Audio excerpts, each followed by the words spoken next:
আপনার বাড়ির পাশেই বসবাস করি, এক বেলা খাই তো আরেক বেলা পাই না। হুজুর, আজকে 3 দিন হলো আমার বাড়িতে কোনো খাবার নাই। আমি হাঁটতেছিলাম, কাজ খুঁজতেছিলাম, কোথায় কাজ পাওয়া যায়। আমি চলতেছিলাম রাস্তা দিয়ে, কোথাও কোনো কাজ না পেয়ে প্রতিদিনের মতো বাড়িতে ফিরে আসতেছিলাম। হুজুর, আর চিন্তা করতেছিলাম বাড়িতে গিয়ে সন্তানদের কি জবাব দেব। যখন সন্তানরা ডাক দিয়ে বলবে, আব্বা কি খাবার নিয়ে আসছেন নাকি, 3 দিন যাবত খাই না, সন্তানদেরকে কি জবাব দিব? আমার কাছে তো কোনো জবাব নাই। হুজুর, আসার পথে দেখলাম একটা গরু মরে পড়ে আছে, সেখান থেকে কিছু গোশত আমি কেটে নিয়ে আসছি। হুজুর, আমি তো জানি যার কোনো খাবার নাই, পেট বাঁচানোর জন্য সে হারামও খেতে পারে। فمن اضطر غير باغ ولا عاد فلا إثم عليه। আল্লাহ কোরআনে বলেন, খোদার কারণে, খোদার যন্ত্রণায় কেউ যদি কোনো হারামের দিকে ধাবিত হয় শুধু পেট বাঁচানোর জন্য, তাহলে সেই হারামটাও তার জন্য খাওয়া যায়।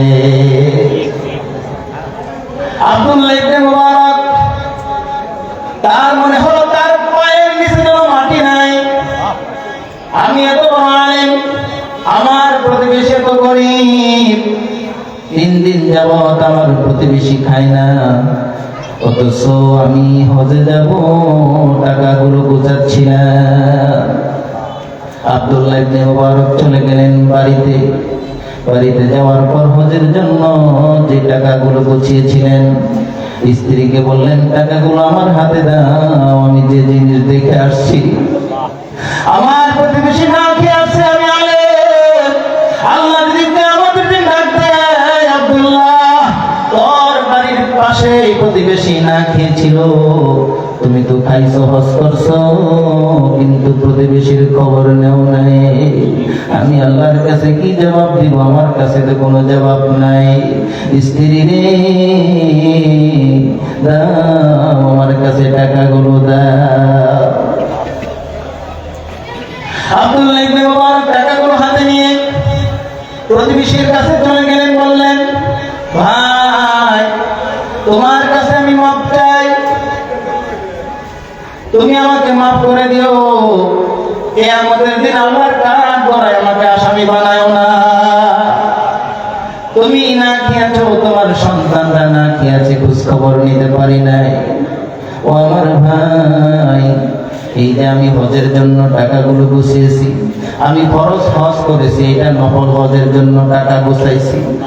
ও আমার ভাই, টাকাগুলো তোমাকে আমি দিয়ে দিলাম, তুমি কিছু টাকা দিয়ে ব্যবসা করো, আর কিছু টাকা দিয়ে এই মুহূর্তে বাজার করে আনো। দীর্ঘদিন চলে গেল। আব্দুল্লাহ ইবনে মুবারক রাহমাতুল্লাহের বন্ধু ছিল। কয়েক মাস পর বেড়াতে আসলো। আসার পর ডাক দিয়ে বলল, আব্দুল্লাহ, হজ থেকে একা একাই ফিরে আসলাম, একা একাই গেলাম, কিন্তু ডাকলাম কোনো জবাব দিলা না। কোথায় ডাকলাম? আমি ডাকছি, আমি যখন তওয়াফ করতেছিলাম কাবা ঘর, তখন দেখি তুমি আব্দুল্লাহ আমার সামনে সামনে তওয়াফ করতেছো। আব্দুল্লাহ ইবনে মুবারক বললেন, ভাই, এই বছর আমি হজে যাই নাই, আমার হজের টাকাগুলো আমার এক প্রতিবেশীকে আমি দান করে দিয়েছি, আমি হজে যেতে পারি নাই। বন্ধু ডাক দিয়ে বলে, না, আমি দেখলাম তুমি আমার সামনে তওয়াফ করতেছো, আরেকবার দেখলাম তুমি আমার ডানে, আরেকবার দেখলাম তুমি আমার বামে, আরেকবার দেখলাম তুমি আমার পিছনে। বন্ধু কেন অস্বীকার করো? স্বীকার করে নাও। আব্দুল্লাহ ইবনে মুবারক বললেন, না, আমি আসলে যাই নাই। চলে গেল বন্ধু। কয়েকদিন পর আব্দুল্লাহ ইবনে মুবারক রাহমাতুল্লাহি আলাইহিকে স্বপ্ন দেখানো হয়, আব্দুল্লাহ তুমি হজে যাও নাই, তাতে কি হয়েছে? আল্লাহ রাব্বুল আলামিন তোমার প্রতি এত খুশি হয়েছেন, তুমি যে প্রতিবেশীকে টাকাগুলো দান করে দিয়েছিলা, আল্লাহ খুশি হইয়া তোমার সুরতে একজন ফেরেশতা দিয়া তোমার পক্ষ থেকে হজের সমস্ত কাজ সম্পাদন করায়া দিছে।